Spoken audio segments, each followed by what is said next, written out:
welcome to your personalized deep dive. We love to geek out over data, so you sent us this really interesting report on India's economic performance, specifically the first quarter, Q1 of the fiscal year 2025 gross domestic product, or GDP report.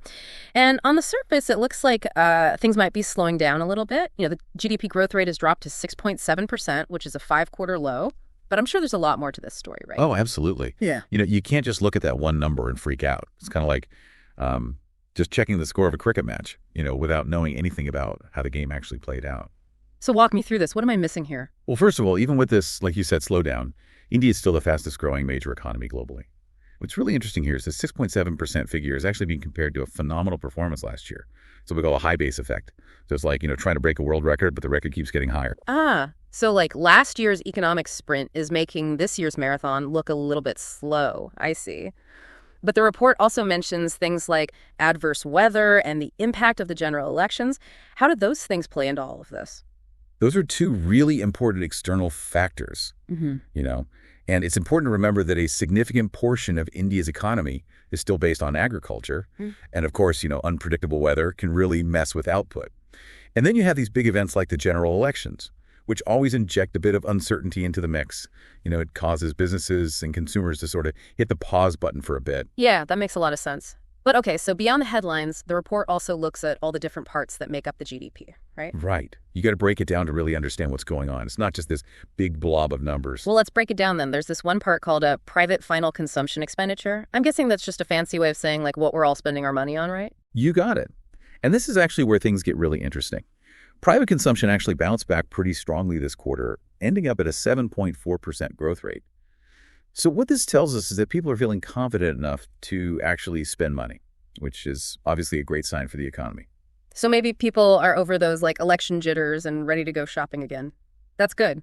But what about investments? I saw something about gross fixed capital formation going up. What exactly is that? That's the stuff that drives long-term growth. That number is basically all the money that's going into building new factories, expanding businesses, and just developing all sorts of infrastructure. The fact that it jumped to 7.5% is a really strong sign that companies are feeling good about investing in India's future. That's awesome. But I did notice that government spending actually went down quite a bit, even went negative. How come? Yeah, that's probably just a temporary thing because of the elections. Governments always get a bit cautious with their spending when elections are going on. It always leads to, some ups and downs in the spending patterns. Okay, so we've got this really fascinating mix of things going on. Consumers are spending, businesses are investing, but the government's kind of taking a break. It's almost like a three-legged race where each leg is moving at a different speed. I like that analogy. And to really understand this race, we have to take a closer look at the specific sectors that make up the Indian economy. Okay, let's take a closer look then. The report breaks down how different industries are doing. So which ones are doing really well? The industrial sector has been absolutely crushing it. We've seen really strong growth, actually over 8% for 2 quarters in a row. It's a really powerful engine that's pushing the entire economy forward. Wow, that's impressive. What's driving all this growth in the industrial sector? Well, construction is a big winner for sure. It grew by a whopping 10.5%.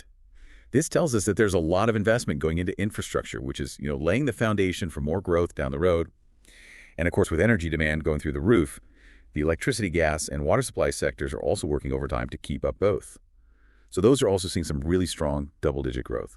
Sounds like India is building its future right in front of our eyes. What about services, though? I'm guessing that covers a pretty broad range of things, right? Absolutely. We're talking about everything from hotels and restaurants to finance and transportation, all under the services umbrella. Yeah. And while it's still growing at a respectable 7.2%, it is a bit slower compared to how it did last year.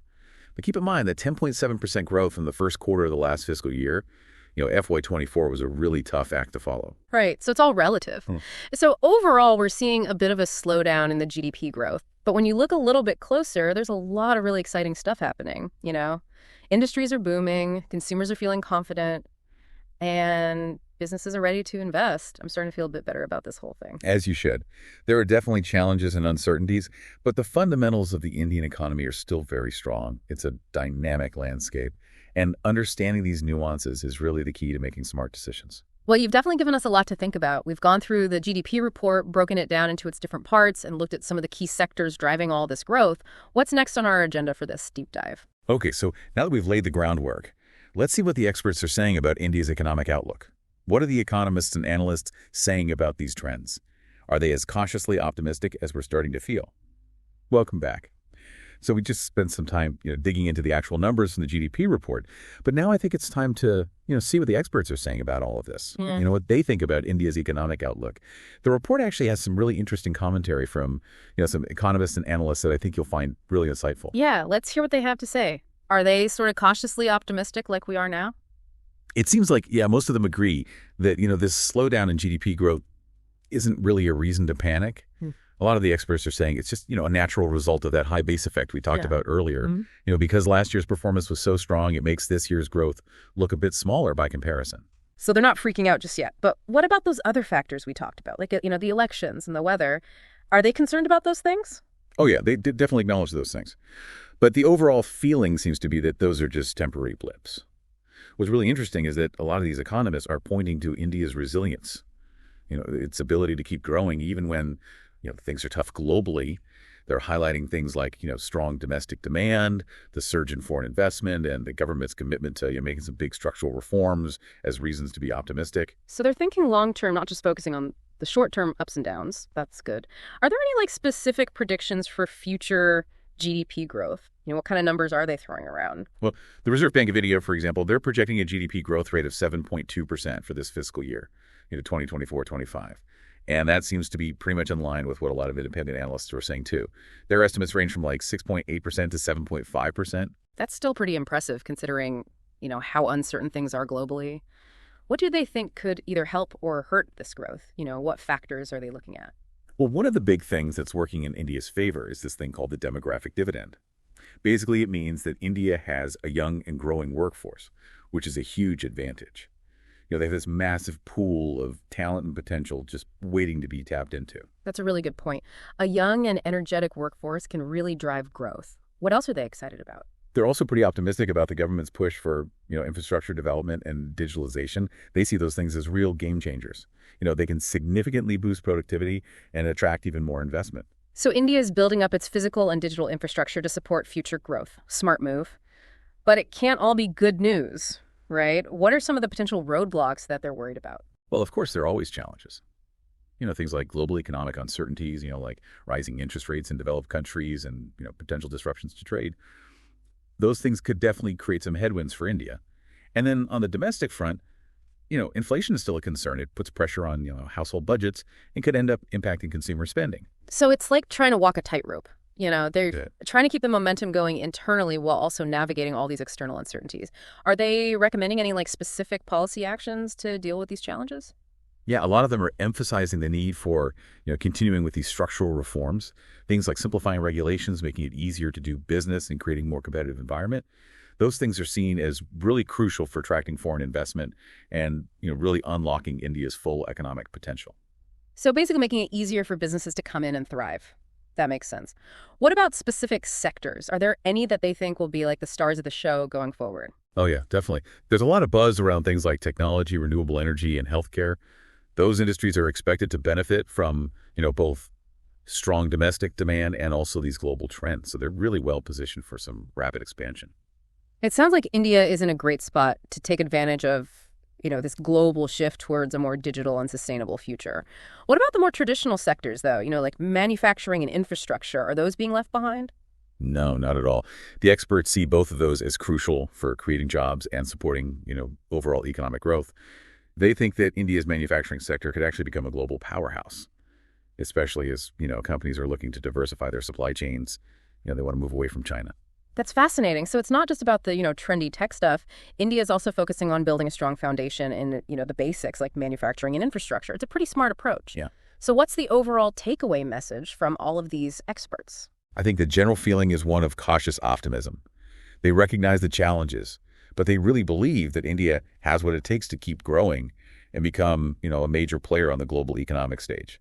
It's interesting how that kind of mirrors our own, thinking. We started off a little worried, but now that we've looked at everything, we're feeling much more optimistic. It's all about looking beyond the headlines and really understanding what's going on. Exactly. It's kind of like, when you listen to a really complex piece of music, you have to listen to all the different instruments and the melodies and the harmonies to, really appreciate it. I love that analogy. So now I'm curious, how does all of this affect the average person? How will these big economic trends play out in their everyday lives? That's a great question. And that's actually what we're going to talk about in the final part of our deep dive. We're going to shift gears a bit and go from, the big picture to the more personal level. We'll look at how all these economic forces can actually impact individual lives and decisions and opportunities. That sounds like a perfect way to wrap up this amazing journey into the heart of the Indian economy. So join us for part 3 as we connect the dots and explore what it all means for you personally. All right, so welcome back to our deep dive into the Indian economy. We'll look at the data we've heard from the experts. And now it's time to, like you said, bring it all home. Exactly. We've spent all this time, looking at the big picture of the Indian economy. But now let's zoom in and see how it all connects to, you and me and our everyday lives. Okay, so let's get personal. If you're listening to this, you're probably already pretty interested in, what's happening with India's economy. But how can you actually use this information to, make better decisions? Whether you're an investor or an entrepreneur or just someone who, wants to stay ahead of the curve. Okay, so let's say you're an investor and you're thinking about, putting some money into the Indian market. Well, knowing that sectors like tech and renewable energy and healthcare are expected to grow really fast, that can help you, figure out where the best opportunities are. And on the other hand, understanding the potential risks, like, global economic uncertainty or inflation, that can help you make smarter decisions about, where you put your money. So it's like having a map instead of just a photo. Right. You can see where things are going, not just where they are right now. What about entrepreneurs? How can they, take advantage of all this growth in India? Well, India has this huge and growing middle class, and the government is really focused on, making the country more digital. That creates a really exciting environment for new businesses. Think about it. You could develop, some cool new tech solutions or build a sustainable business or, maybe even tap into the growing demand for healthcare services. There's so much potential there. Yeah, it's pretty amazing to think about all the possibilities. But even if you're not, directly involved in business or investing, just understanding these trends can be really valuable. Right. Oh, absolutely. When an economy grows, everybody benefits. It means more jobs, higher incomes, and just a better standard of living for everyone. And knowing which sectors are doing well can even help you make decisions about your own career. Maybe you decide to go back to school or learn some new skills in a field that's really taking off. That way you're setting yourself up for success in the future. Yeah, it's all about, being in the know, making choices that align with, where the economy is headed. It's like riding a wave instead of, getting wiped out. But even beyond just our individual lives, how can understanding India's economic journey help us understand the bigger picture, globally? Well, India's growth is really intertwined with what's happening all over the world. As India becomes, more and more of an economic powerhouse, it's going to have a big impact on everything, global trade patterns and technological innovation. Yeah. And understanding those connections can really help you make sense of the world around you. Everything from the products you buy to the news you read. It's a good reminder that we're all connected, right? What happens in one part of the world affects us all. So as we wrap up this deep dive, what are some of the key things that our listeners should remember? Well, first, I think it's really important to remember that, India's economy is this incredibly dynamic and complex system. It's not just about, that one GDP growth number. It's about all these different factors working together. Things like consumer spending, government policies, global trends. It's like a giant puzzle, right? Yeah. And we've only just started to put the pieces together. What else should our listeners take away from all of this? I think the second big takeaway is, don't underestimate the power of staying informed. The more you know about what's happening in the economy, the better decisions you can make, for your life, your career, your investments. Knowledge is power. Right. Especially in a world that's changing so fast. Any final thoughts before we sign off?